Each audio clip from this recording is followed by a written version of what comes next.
What's good, YouTube? Slender Revolution X here, coming to you guys today with the July 2019 post-ban list of my World Chalice Orcust deck profile. I really liked this deck prior to the ban list. There was a lot of places you could do and set up really big boards. Post-ban list, obviously, Orcust kind of got an inadvertent hit with the hit to Rusty Bardiche. But that didn't really hinder the deck as much. Now you just kind of go different routes with different cards, and I'll kind of explain more as I get into the video. I really like the World Chalice build.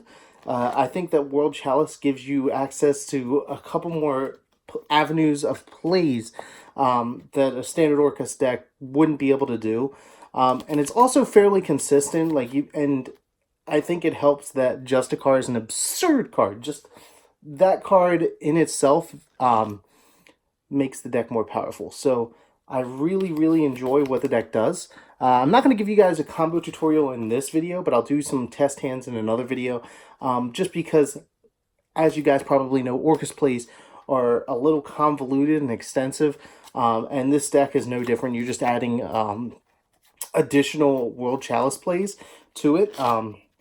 But the deck is a lot of fun. It, has the same issues as a lot of combo decks nowadays where you need the 2 cards to start, and if that doesn't happen, you kind of struggle. But the deck itself is really enjoyable.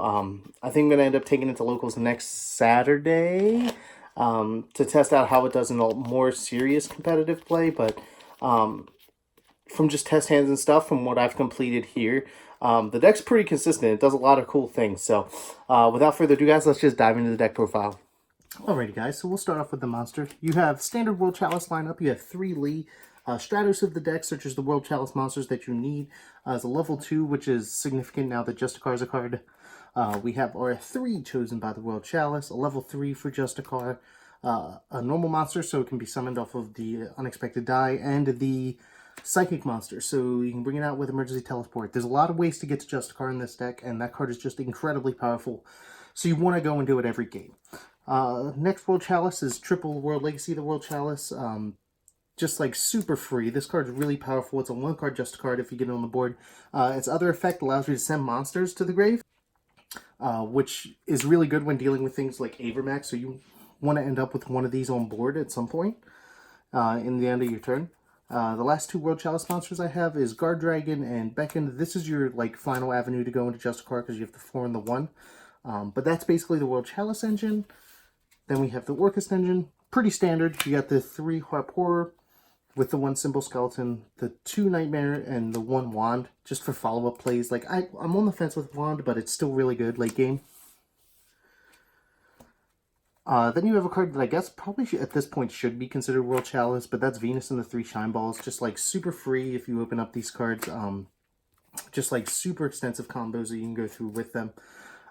And basically, as you guys know, any Nightmares, any 2 monsters, get you to Orcust combo, so, being able to go into Saryuja and stuff like that before you do that is kind of insane, which is where Venus comes into play. So that's it for monsters. Then we go into spells. We have the triple Unexpected Die, which is super free for getting out monsters. Just a really good starter card because there's so many normal monsters in this deck. You have the 3 Call by the Grave, which is necessary nowadays, just to allow your plays to go through. Then we have the 1 Monster Reborn, the 1 Foolish Burial, the Emergency Teleport, Transmodify. Still on the fence about Transmodify as well, but it's just a really powerful card to go into Lee and then be able to go straight into Venus from Lee if you have this. The 1 World Legacy Succession, which is searchable now that Justicar's out, so that's one of the really good cards to be able to search off Justicar.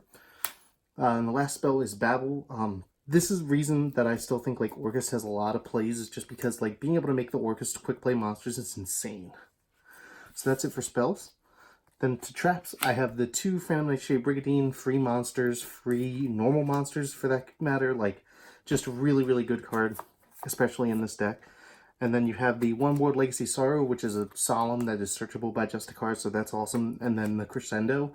Basically, if you open up Crescendo and can search the Babel as well, it's over. You're going to have so many plays. You're going to generally end up with these 2 on board if you open this and the Babel, so your plays are just, super extensive.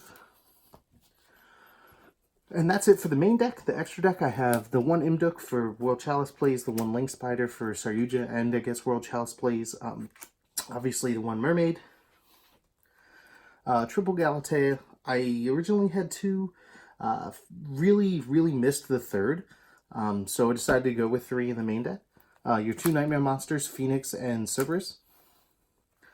One Aurum of the World Chalice. The replacement for your Bardiche is Decode Talker right now. Obviously not as impactful, but becomes really big, allows protections for your monsters so you can still interrupt your plays using him. So he's really strong. And then the last Link 3 is my Longirsu.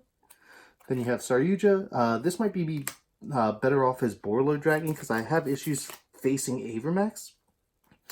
And Avermax the Borlo gets over Avermax, whereas this just like extends your plays. So it's kind of like 6 in one hand, half a dozen in the other.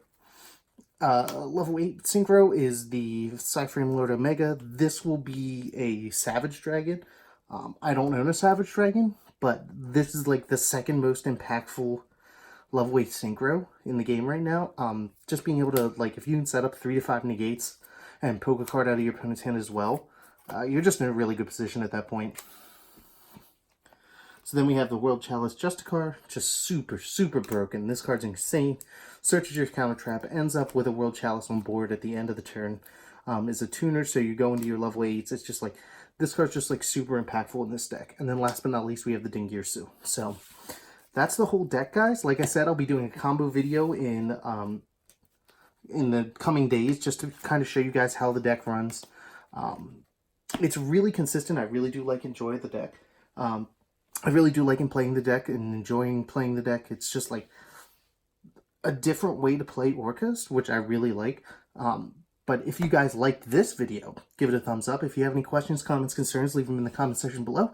And as always, guys, remember to subscribe to join the revolution today. This is Slender Revolution X, signing out, and I'll see you guys next time.